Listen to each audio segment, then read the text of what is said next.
तो दोस्तों आपने कई पक्षियों के बारे में सुना होगा जो कि तंत्र में इस्तेमाल होते हैं, जैसे कि उल्लू हो गई, बटेर हो गई और भी कई पक्षी हैं, गौरैया हो गई, जिनकी की तंत्र में कई बार उपयोग किया जाता है कई चीज़ों का। पर यहाँ पर जो आज मैं आपके सामने बात करने वाला हूँ वो बात करने वाला हूँ कौवे के पंख के बारे में, कि कौवे का पंख किस तरह से आपके बिगड़े हुए कामों को बना देगा और किस तरह से उन चीज़ों में भी सफलता दिला देगा जिसके लिए आप कठोर प्रयास कर रहे हो। कुछ चीज़ें किस्मत से जुड़ी होती हैं। प्रयास तो हम सब कुछ अच्छे कर रहे होते हैं, जैसे कि कोई इंटरव्यू देने गए, आपका इंटरव्यू बहुत अच्छा हुआ पर आपकी सिलेक्शन नहीं हो पाई। कहीं पर आप ज़मीन जायदाद का कुछ काम करने गए, आपको ज़मीन चाहिए थी पर आपका मोल सही से हो नहीं पाया, आपकी ज़मीन कोई बिक नहीं पा रही है, कोई ग्राहक अच्छे से नहीं मिल रहा है। आपकी दुकानदारी या ऑफिस या कारोबार अच्छा चलता था पर कहीं पर उस पर नज़र लग गई। ये सब चीज़ें आपके कहीं ना कहीं बढ़ते हुए कदमों को रोकती हैं, आपकी एक जो धन सुख संपत्ति के मार्ग होते हैं इनको बंद करती हैं। घर में सुख सुविधाओं की कहीं ना कहीं कमी रहना, एक अशांति हमेशा बनी रहना और कहीं ना कहीं आपके ऊपर तंत्र बाधाएं या नज़र दोष के कहीं दूसरे जलने वाले लोग ये सब क्रियाएं करते रहें, जिससे कि आपके हमेशा एक चोट पड़ती रहे जीवन पर, जिससे कि आप आगे ही ना बढ़ पाओ। तो कौवे के बारे में अब देखिए, तंत्र में अगर हम बात करें, तंत्र या इंद्रजाल या फिर और हम बात करें कौवे की, सबसे पहले हम जाने कि कौवा है क्या। कौवा जो कि हम देखिए कौवे को भोजन कराते हैं। कौवे को भोजन क्या कराते हैं, कुछ मीठी चीज़ें देते हैं। आपने देखा होगा कौवे की अगर बात की जाए तो कौवा नेचुरल मौत नहीं मरता है, ये एक्सीडेंटल ही मरता है, क्योंकि अमृत का पान करने के कारण कौवे को अमृत पान करने के कारण एक अमर का इसे वरदान प्राप्त है, तो जिसके कारण ये कहीं मरता नहीं है, पर इसके पंख हमारे जीवन में बहुत काम आते हैं। और ये कि तंत्र का प्रयोग है। कौवा या कोई भी पक्षी हो, हमारी सेवा करना हमारा परम धर्म है कि हम उनकी सेवा करते रहें और उनसे मिलने वाले फल हम प्राप्त करते रहें। जब भी शुक्र की खराबी होती है तब कौवे को कुछ ना कुछ दिया जाता है। जब श्राद्ध पक्ष चलते हैं तब कौवे को भोज कराया जाता है। आपके घर में चल रही परेशानियां, तो उसके लिए हम 3 भोज अलग करते हैं, जिसमें कौवे का होता है, गाय का होता है और साथ ही साथ कुत्ते का होता है। क्यों कौवे को इम्पोर्टेंस दी गई? शास्त्रों के अनुसार अगर हम देखें तो माँ धूमावती का वाहन है, शनि के वाहन ये काक हैं। तो काग, तो देखिए काग या कौवा कितने जगह काम आने वाली वस्तु है।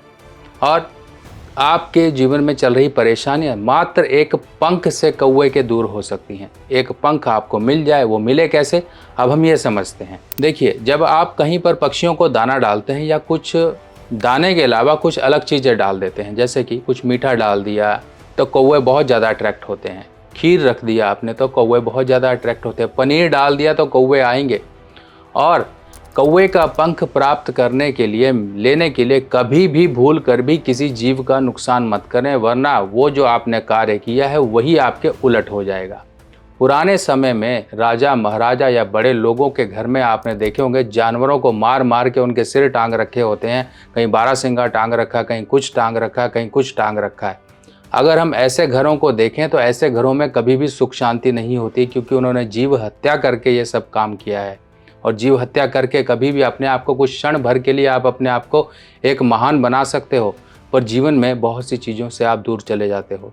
जिनके भी घर में इस तरह की मृत जानवरों की चीज़ें हैं, उठाकर जल प्रवाह कर दीजिए, फेंक दीजिए कहीं पर भी, पर ऐसे घर में मत रखिए। क्यों घर को आपने शमशान और मुर्दा घर बना रखा है? तो सबसे पहले जब भी कोई चीज़ ली जाएगी वो जीवित आपको जानवर की ली जाएगी। अब आपने कस्तूरी मृग देखा होगा, कस्तूरी देखा होगा आपने। और भी जानवरों की बात की जाए तो उनके गिरे हुए पंख या उनसे गिरी हुई वस्तु को ही हम इस्तेमाल करते हैं। जैसे कि अब कौवे की बात की जाए तो कौवा जब कहीं पर बैठा है, आपके घर के आसपास आ रहा है, कौवे का पंख कभी भी लेना है तो अपने घर से मिला हुआ कभी नहीं उठाना है। रास्ते में पड़ा हुआ आपको मिल जाए, यहाँ पर जहाँ पर आप पक्षियों को दाना डालते हो वहाँ पर आपको मिल जाए तो आपके लिए बेहद शुभ है। अब इसको करना कैसे है, उपयोग ये समझिए। आपको जिस दिन भी मिले आपको पड़ा हुआ मिलना चाहिए और होना चाहिए काला, क्योंकि कौवे में 2 तरह के रंग पाए जाते हैं। काला रंग होता है, गर्दन के आसपास देखिए तो थोड़ा सा ग्रे कलर का कलर होता है। वो ग्रे कलर काम का नहीं है, जो काम का कलर है वो है काला रंग। तो काले रंग का आपको पंख उठा लेना है, उसको झाड़ लेना है, अच्छी तरह से माथे से लगाना है और घर ले आना है। अब आप घर लेकर आ गए इसको, और अब आपको ये प्रयोग करना है मंगलवार को।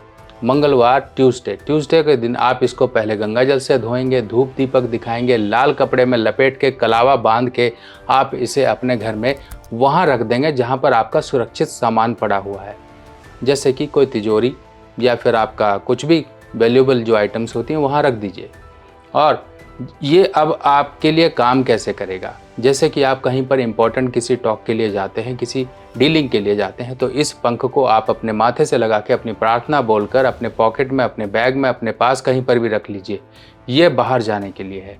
अब घर में ये आपकी सुरक्षा करेगा ही करेगा, बाहर भी आपके जो काम बिगड़ते हैं उनसे आपको प्रोटेक्शन देगा, आपकी विजय हासिल करने में मदद करेगा, क्योंकि आप प्रयास कर रहे हो। बिना प्रयास के कुछ नहीं मिलेगा, पहली चीज़ ये नोट कर लीजिए। प्रयास अगर आपके वैल्यूएबल हैं और जेन्युइन हैं तो आपको ज़रूर उसकी वैल्यू प्राप्त होगी, ज़रूर उसका फल प्राप्त होगा। कुछ चीज़ें ऐसी होती हैं जो प्राप्त करने योग्य होती हैं, कुछ ऐसी होती हैं जिनके बारे में सिर्फ इंसान सोचता है, कुछ करता नहीं है, तो वो चीज़ें कभी प्राप्त नहीं होती हैं। कुछ भी आप, चाहे तंत्र हो, चाहे मंत्र हो, चाहे पूजा पाठ हो, चाहे कोई भी उपाय हो, तो जहाँ सच्चाई होगी और जहाँ मेहनत होगी वहाँ पर आपका उपाय आपकी किस्मत के साथ जुड़कर आपकी किस्मत को बूस्ट करके आपको उपाय का फ़ायदा दिला देगा। अब आपने ये उपाय कर लेना है। हमेशा ध्यान रखिएगा, किसी से भी ये पंख आपने लेना नहीं है। कहीं पर आप रास्ते चलते कहीं साधु महात्मा, कोई तांत्रिक बाबा या फिर कोई मदारी वगैरह लोगों से आप बोलो कि मुझे पंख दे दो, कभी मत ऐसा करिएगा, वो किसी काम का नहीं। वो लोग शायद मार कर आपको दे दें, पर आपके ऊपर एक जीव हत्या का पाप भी लगेगा और आपके जो काम बनने थे वो तो बिगड़ेंगे ही बिगड़ेंगे, ऊपर से परेशानियाँ और खड़ी हो जाएंगी। तो रास्ते चलते हुए चीज़ें मिल जाती हैं, बहुत आराम से मिलती हैं, लोगों को मिलती हैं, क्योंकि किस्मत जब चमकनी होती है तो नज़र, कई बार आपने देखा होगा एक रास्ते से आप निकल रहे हो, उस रास्ते पर एक 500 रुपये का नोट पड़ा हुआ, किसी की नज़र नहीं पड़ी, पर आपकी नज़र क्यों पड़ गई? क्योंकि वो नोट या लक्ष्मी माता वो आपके पास ही आना चाहती थी। इसी तरीके से जब रास्ते में आप बथेरे बहुत बार निकलते होंगे, पंखों पे ध्यान नहीं देते होंगे, पर अब आप ध्यान देंगे वहाँ पर, खासकर जहाँ पर कौवे आते हैं। घर पर कौवों को आने मत दीजिए, घर पर अपनी छत पर आप पक्षियों को मत दाना डालिए, घर की छत को साफ रखिए, घर में आपके पक्षियों का आना ठीक नहीं है। हाँ, आए कुछ देर के लिए, पानी पिए चले जाएं, वो ठीक है, पर पानी के लिए भी व्यवस्था कर लीजिए। आपके घर में कंपाउंड में कोई पेड़ है तो पेड़ पर कुछ बर्तन टांग दीजिए, या फिर अपनी बालकनी में कोई बर्तन टांग दीजिए। ऐसी जगह टांगिए जहाँ पर पक्षी बैठ ना पाएँ। ऐसा है कि सिर्फ बैठे तो पानी पीने लायक ही बैठने की जगह हो, क्योंकि इधर उधर बैठेंगे बाकी जगह वो गंदगी करेंगे, गंदगी होगी तो आपका राहु खराब होगा, राहु खराब होगा तो परेशानियां न जाने कहां से वो भी आएंगी, तो अचानक आएंगी। लाल किताब की सभी सामग्री अब आप मेरी व्हाट्सएप कैटलॉग पर आसानी से देख सकते हैं और आप अपने एड्रेस पर मंगवा भी सकते हैं। और इस पंख को अगर आप और ज़्यादा एनर्जाइज करना चाहते हैं और ज़्यादा इसमें पावर डालना चाहते हैं, तो कोई भी त्यौहार, जो भी त्यौहार आता है, उस त्यौहार के दिन आप माँ लक्ष्मी या फिर शनि देव के बीज मंत्रों का जप करके कम से कम 11 माला या 7 माला, अब किसी ने कमेंट में पूछा था माला क्या होती है। माला में 108 मोती होते हैं। 108 मोती की जो माला होती है, चाहे रुद्राक्ष की हो चाहे कालेह की हो, उन पे आपको जप करना है। शनि बीज मंत्र क्या है, इस तरह से आपके स्क्रीन पर आ रहा है, ओम प्राम प्रीम प्रोम सह शनिश्चराय नमः। अब इस मंत्र का जाप करते करते आपने 108 वाली जो मनकों की माला है उस पर कम से कम 7 या 11 मनकों की माला में आपने जप कर लेना है। इसी पंख को सामने रखिए, दीपक जला के रखिए, अपने मन में ही स्मरण करिए शनिदेव का, माँ लक्ष्मी जी का, और आप इस मंत्र को जप करते हुए इस पंख को सिद्ध कर लीजिए और ज़्यादा इसमें एनर्जी फूंक लीजिए।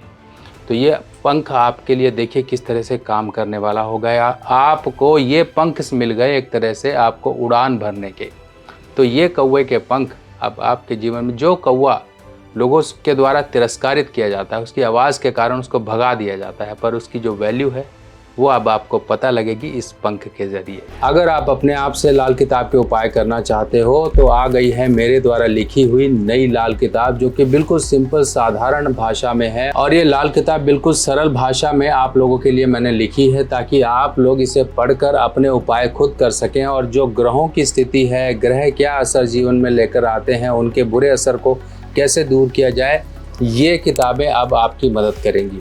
ये पहला भाग है, ऐसे 5 भाग कुल मिलाकर आएंगे, जिसमें ये पहला भाग बेसिक होगा, यानी कि पार्ट 1, पार्ट 2, पार्ट 3, पार्ट 4, ऐसे पार्ट 5 तक आपको पूरी की पूरी संपूर्ण लाल किताब की जानकारी इन भागों में मिल जाएगी। ये किताब हिंदी में होगी और सरल भाषा में होगी। देखिए, इस तरह से इस किताब में संपूर्ण जानकारी, उपाय इत्यादि, योग, सब चीज़ें इस किताब में दी गई हैं। फिलहाल ये किताब जो आपका पहला कदम होगी इस ज्ञान की तरफ। आप अपने जीवन में अपने परिवार वालों की, अपने दोस्तों की, किसी की भी कुंडली को देखकर अध्ययन करके उन्हें उपाय बता सकते हो, और ये उपाय बताने के लिए ये किताब आपकी मदद करेगी। बाकी और जानकारियों के साथ मैं आपके साथ फिर हाजिर होऊंगा। तब तक के लिए आज्ञा दीजिए। नमस्कार।